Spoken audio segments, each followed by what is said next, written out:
শ্রীনগর থেকে গুলমার্গের দূরত্ব 52 kilometre. 2730 metre উঁচুতে অবস্থিত গুলমার্গ কাশ্মীর উপত্যকার এক অন্যতম আকর্ষণ। মখমলের মতো সবুজ ঘাসে ঢাকা গুলমার্গ উপত্যকাকে ঘিরে রেখেছে সবুজ পাইন বন, আর তার পিছনে মাথা তুলে দাঁড়িয়ে রয়েছে বরফে ঢাকা শৃঙ্গ। এক কথায় পিকচার পোস্টকার্ড। ঐতিহাসিক সময় থেকেই গুলমার্গের রূপে মোহিত মুঘল সম্রাটরা। সুযোগ পেলেই গুলমার্গে সময় কাটাতে চলে আসতেন সম্রাট জাহাঙ্গীর। সম্ভবত এই গুলমার্গে দাঁড়িয়েই জাহাঙ্গীর কাশ্মীরের উপমা দিয়েছিলেন ভূস্বর্গ।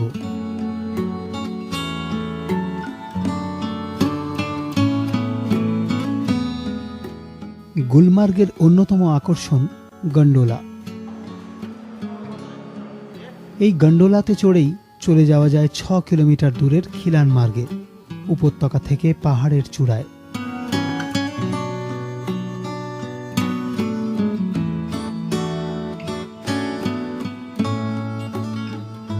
বন্ধুত্ব আমি ভালোবাসি, বন্ধু পাতাতে ভালোবাসি, নতুন জায়গায় গিয়ে নতুন মানুষদের সঙ্গে মিশতে ভালোবাসি, তাদের ব্যাপারে জানতে ভালোবাসি, বুঝতে ভালোবাসি, নিজেকেও বোঝাতে ভালোবাসি। এটা আমার বহুদিনের একটা ইচ্ছা ছিল যে লাদাখ আমি সোলো করব। সবার সঙ্গে আমি আসি ঠিক আছে, কিন্তু কোনো কোনো জায়গায় রাস্তাটা আমাকে এতটাই টানে যে আমি কি করব, আমি আর নিজেকে আটকে রাখতে পারি না। যার জন্য আমি ওই বাঁধন ছাড়া মতন পুরো বেরিয়ে যাই। তারপরে আবার যতক্ষণ ইচ্ছা যাই, যেখানে ইচ্ছা যাই, গিয়ে আবার তারপর আমি রিয়েলাইজ করি যে না, আমি তো একটা টিমের সঙ্গে এসেছি, তা অ্যাটলিস্ট টিমের জন্য ওয়েট করা উচিত। তা ওর জন্যই আবার ওখানে হল্ট দিয়ে দিই।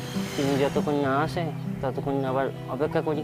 অথবা এরকমও হয় মাঝে মাঝে যে ডেস্টিনেশনে গিয়ে পৌঁছে ওখানে যা কাজকর্ম, হোটেল খোঁজা বা যাবতীয় জিনিসগুলো আমি দেখি, দেখে টেকে তারপর সবাইকে ইনফর্ম করি।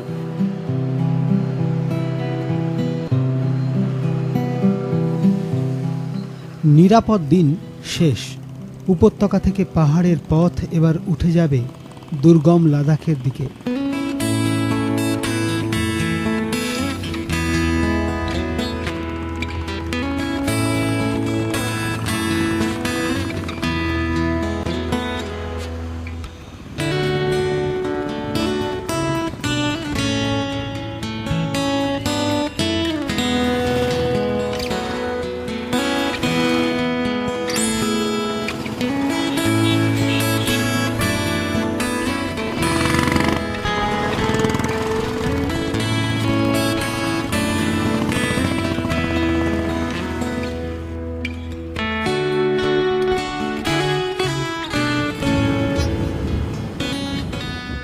আমাদের ইচ্ছে ছিল শ্রীনগর থেকে সোজা পৌঁছে যাওয়া দ্রাস, পৃথিবীর দ্বিতীয় শীতলতম গ্রাম। কিন্তু উপত্যকা ছাড়তেই মোহিত করা ল্যান্ডস্কেপ বাইকের গতি কমিয়ে দিল।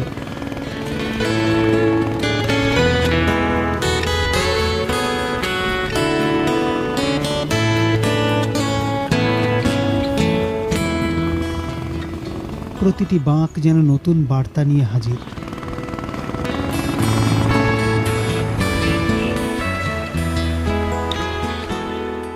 শ্রীনগর থেকে সোনমার্গের দূরত্ব ৭৯ কিলোমিটার। কিছু দূর এগোলেই রাস্তার ডান দিকে তুমুল উচ্ছ্বাসে যাত্রা শুরু করে সিন্ধ নদী।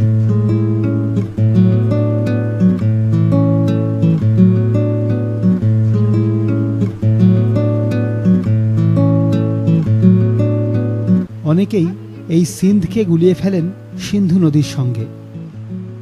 দুটি নদীর কোনো সম্পর্কই নেই। সিন্ধ নদী বিখ্যাত ট্রাউট আর মহসির মাছের জন্য। এই সিন্ধ নদীকে সঙ্গী করেই রাস্তা পৌঁছে যায় সোনমার্গে। পীর পঞ্জালকে পেছনে ফেলে শুরু হয় হারমুখ পর্বতশ্রেণী।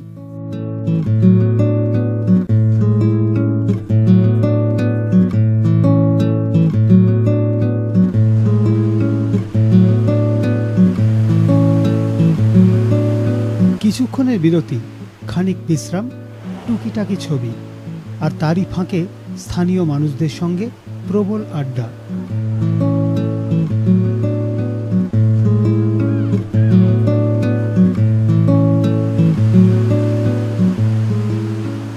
তাদেরই কাছে জানা গেল ডিসেম্বর থেকে মার্চ পর্যন্ত বরফের দাপটে বন্ধ হয়ে যায় এই রাস্তা।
শ্রীনগর থেকে সোনমার্গ এক লাফে অনেকটা উঁচুতে উঠে যাওয়ার মতো, প্রায় সমতল থেকে এক ঝটকায় 3000 মিটারে।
পাহাড় চূড়ায় এই প্রথম দেখা মেলে বরফের চাদরের।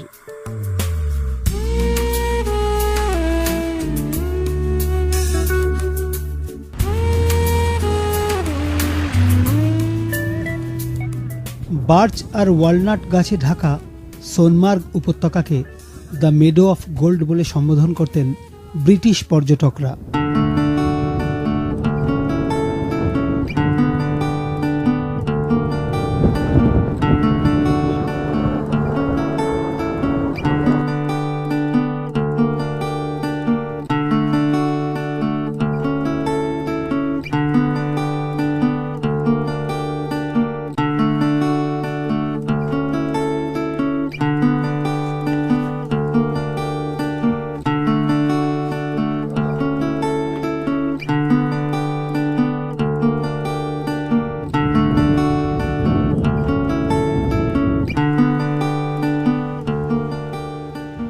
সোনমার্গ থেকে খানিক দূরেই তাজওয়াস অভয়ারণ্য, ভারতের হাই অল্টিটিউড অভয়ারণ্যগুলির মধ্যে অন্যতম এটি।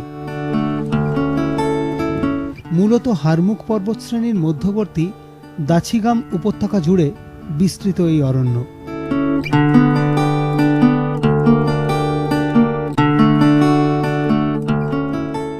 বরফস্নাত জঙ্গলে দেখা হয়ে যেতে পারে মাস্ক ডিয়ার, ব্রাউন বিয়ার অথবা স্নো লেপার্ডের সঙ্গেও। দেখা যায় নানান প্রজাতির পাখিও।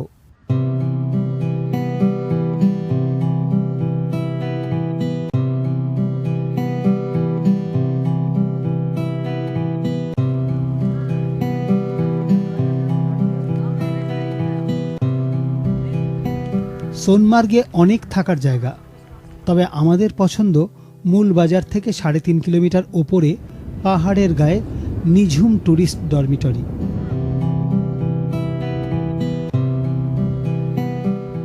প্রকৃতির সঙ্গে সখ্যতা জমানোর সেরা জায়গা।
कभी करते ही अपन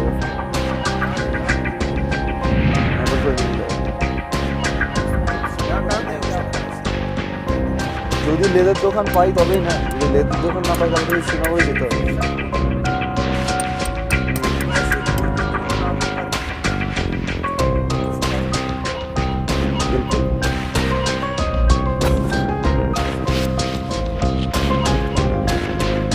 খুলবো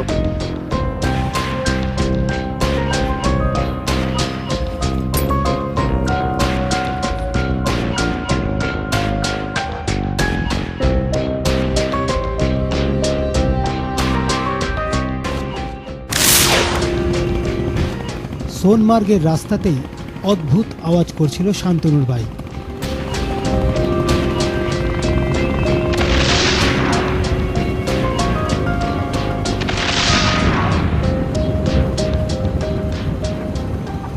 ট্যুরিস্ট ডরমিটরিতে পৌঁছতেই বিদ্রোহ ঘোষণা করল 816।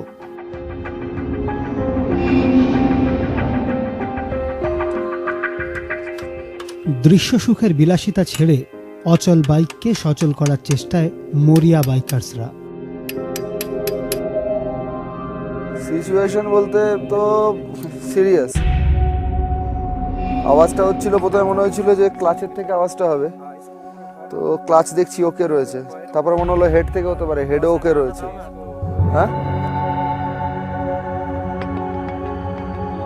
কি হলো, আমার বাকি রেঞ্জেস গুলো কোথায় গেল?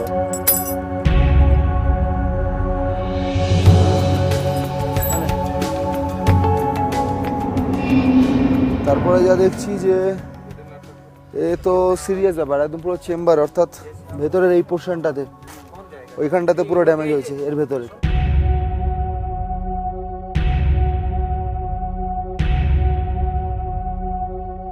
তো আলটিমেটলি এখন আমাদেরকে পুরো জিনিসটা খুলতে হবে, পুরো ইঞ্জিনটা খুলতে হবে। খুলে এখান থেকে 44 কিলোমিটার দূরে কাঙ্গান বলে যে জায়গাটা আছে, কাঙ্গানে যেতে হবে। ভগবান আশীর্বাদে যদি কাঙ্গানে মিস্ত্রি পেয়ে যাই, লেদের দোকান পেয়ে যাই, তো কাঙ্গানে সারিয়ে নেওয়া যাবে। যদি না পাই, ইন দ্যাট কেস এখান থেকে 84 কিলোমিটার, মানে কাঙ্গান থেকে আরও 40 কিলোমিটার দূরে আবার এই চেম্বারটাকে নিয়ে যেতে হবে, গিয়ে সেখানে গিয়ে সারাতে হবে। তো যা শিডিউল দেখছি তাতে আজকের দিনটা আমাদের এখানেই কাটবে। জায়গাটা সুন্দর, সুন্দর জায়গাতে একটা থাকার দিনের সুযোগ পেয়ে গেলাম আমরা।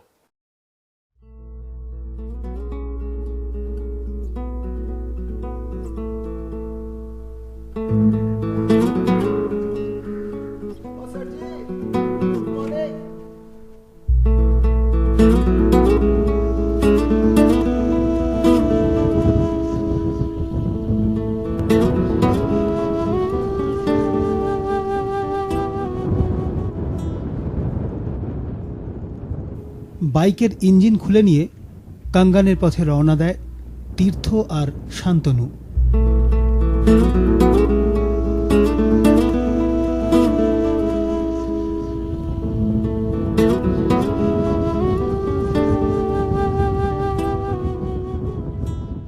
কিন্তু কাঙ্গানেও মেলেনি লেদ মেশিন।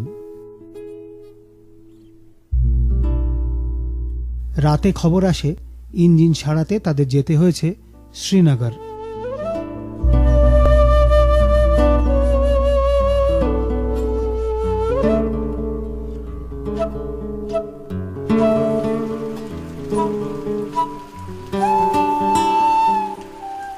কমতে থাকে পারদ, বৃষ্টি নামে সোনমার্গে, কাটছে না সময়।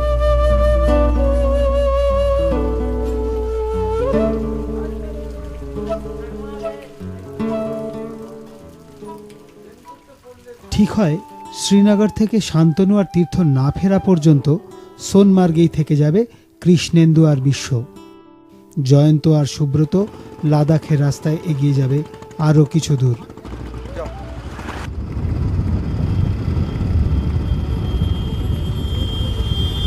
সোনমার্গের দিনটা একটা নিজের জন্য দিন ছিল। খুব একদম একাকিত্ব বলতে যেটা বোঝায় সেটা কিন্তু আমার ছিল না। ওই একটা দিন আমি নিজের জন্য রেখেছিলাম। বিশ্ব বললাম একটু গ্লেসিয়ারের দিকটা ঘুরে আসি, তো আমি বললাম যে হ্যাঁ যা ঘুরে আয়। পেছনে যে টিলাটা রয়েছে আমি ওই টিলাটার ওপর উঠলাম। টিলাটার ওপর অদ্ভুত সুন্দর জায়গা, পুরো টাউনশিপটাকে তলায় দেখা যাচ্ছে সোনমার্গের। বাঁদিকে দেখা যাচ্ছে যে রাস্তাটাতে বিশ্ব গেছে গ্লেসিয়ারের দিকে, ডান দিকে দেখা যাচ্ছে রাস্তাটা যেটা দিয়ে গামা আর বাপি ফিরে আসবে। বলা যেতে পারে প্রতীক্ষার আইডিয়াল জায়গা।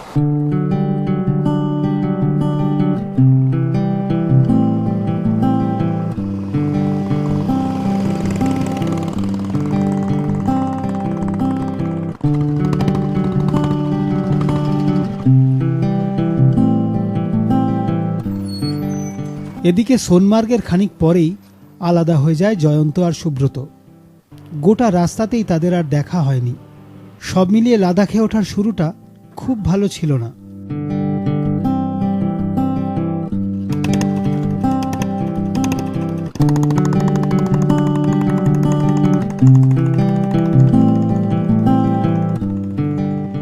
আগামী পর্বে আমরা পৌঁছে যাব কার্গিল। হাড় হিম করা রাস্তা ধরে যত এগোবো বদলাতে থাকবে ল্যান্ডস্কেপ। পার হব ভয়ঙ্কর জজিলা পাস।